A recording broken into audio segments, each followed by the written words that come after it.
রবিবার সকাল সকাল রেডি হয়ে বেরিয়ে পড়েছি। ট্রেন ধরেছি, আমি যাব নাচের পরীক্ষা নিতে, যাব কালীঘাটে। তাই বারাসাত থেকে লোকাল ট্রেনে উঠে পড়েছি। লোকাল ট্রেন করে আমি যাব দমদম। তো দমদমের উদ্দেশ্যে যাওয়ার জন্য বারাসাত থেকে বনগা লোকাল ধরেছি। আমি পৌঁছে গেলাম দমদম স্টেশনে। খুব বৃষ্টি পড়ছিল, এত বৃষ্টি পড়ছিল বলে স্টেশনে অনেক লোক জমা হয়েছিল।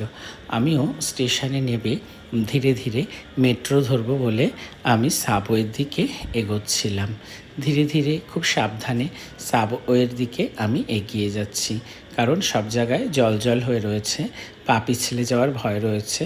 তাই খুবই ধীরে ধীরে আস্তে আস্তে আমি মেট্রোর সাবওয়ে ধরে সাবওয়ে দিয়ে মেট্রো স্টেশনে পৌঁছে গেছি। মেট্রো স্টেশনে পৌঁছে দেখি অনেকটা লাইন। যাই হোক, সমস্ত লাইন অতিক্রম করে আমি টিকিট নিয়ে নিলাম। টিকিট নিয়ে আমি স্ক্যালেটারে চেপে গেলাম। স্ক্যালেটারে করে আমি ওপরে উঠলাম। ওপরে উঠে ওয়েট করতে হয়নি বেশিক্ষণ, একটুখানি ওয়েট করেছিলাম, জাস্ট 2 মিনিট মতন। তার মধ্যেই কিন্তু মেট্রো চলে এসেছে। আর মেট্রো আসলে আমি সোজা মেট্রোতে উঠে গেলাম। মেট্রোতে বসারও একটা জায়গা পেয়ে গেলাম। আর আমি মেট্রো ধরে চলে এলাম কালীঘাটে, যেখানে পরীক্ষা নেব। তো ওখানে আসলে সঙ্গে সঙ্গে আমাকে চা দিল, বিস্কিট দিল।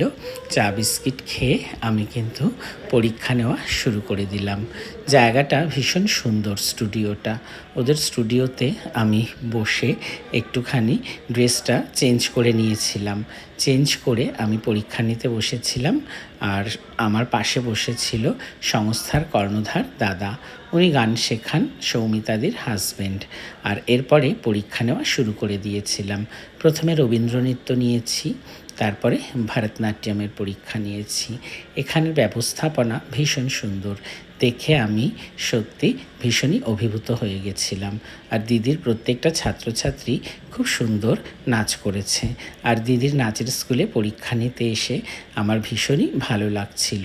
আর দিদিদের আতিথেয়তা ভীষণ ভালো লেগেছে। ভীষণ আন্তরিকতার সঙ্গে আমাকে দিদিরা আতিথেয়তা করেছে। আর দিদির হাজব্যান্ড ভীষণ ভালো মানুষ। উনি ভোকাল মিউজিক শেখান। আর ওনার গানের পরীক্ষা ছিল এবং নাচের পরীক্ষা, দুটো মিলিয়ে আমি কিন্তু পরীক্ষা নিয়েছি। আর এখানে এসে আমার গানের পরীক্ষা নিয়ে এক নতুন অভিজ্ঞতা হলো। আমি নিজেও গান শিখেছি ছোটোবেলায়, ক্লাসিক্যাল মিউজিক শিখেছি, অনেক দিন ধরে শিখেছি। তো সেই জন্য ভোকালের এক্সাম নিতে আমার কিন্তু সেরকম অসুবিধা হয়নি। এখানে বাচ্চারা ভীষণ ভালো নাচ ও গান করেছে।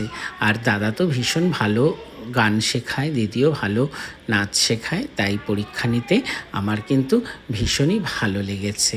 আর পরীক্ষা নিতে নিতে মাঝে মাঝে আমি কিন্তু একটু করে ব্রেক নিচ্ছিলাম, তার কারণ অনেক ছাত্রছাত্রী ছিল।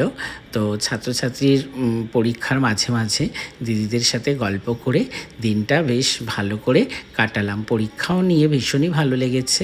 তারপরে পরীক্ষা নেওয়া শেষ হলে দিদিদের ওখান থেকে লাঞ্চ করে আমি বেরিয়ে পড়ব। তো এই জন্য একটু তাড়াতাড়ি লাঞ্চটা সারছিলাম। লাঞ্চে ছিল mixed fried rice, fish fry, আর ছিল মাস্টার্ড সস, আর ছিল পেঁয়াজ, আর ছিল চিলি চিকেন। খুব ভালো করে খেয়ে আমি ওখান থেকে বাড়ির